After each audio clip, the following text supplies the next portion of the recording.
Part 4. Pertempuran Ribut Saji, A Second Battle of Majorna Lake. Awal Februari 1915, Rusia cuba masuk balik ke Prussia Timur. Kali ni dengan army baru, tentera ke-10 Rusia. Plan dorang ni jelas, nak balas dendam untuk kekalahan sebelum ni dan nak tunjuk Rusia ni masih ada kuasa. Tapi Jerman pun dah ready.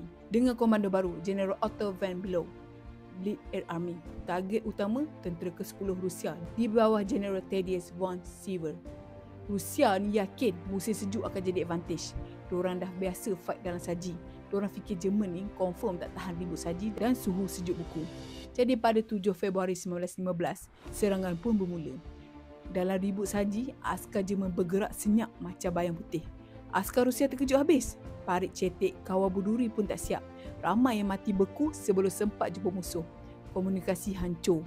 Radio diorang ni sekali lagi tak encrypted, sama macam Battle of Tamburg. Pada 9 Februari, General Jerman masuk dengan army lain dari utara. Sekarang ni, Rusia ni makin tersepit, supply line putus, moral jatuh. Sebahagian cuba lari masuk ke dalam hutan buku yang besar, Augusto Forest. Tapi dalam hutan saji itulah tragedi paling sadis berlaku. Apa yang jadi dalam hutan tu? Jawapan dia ada di part 5.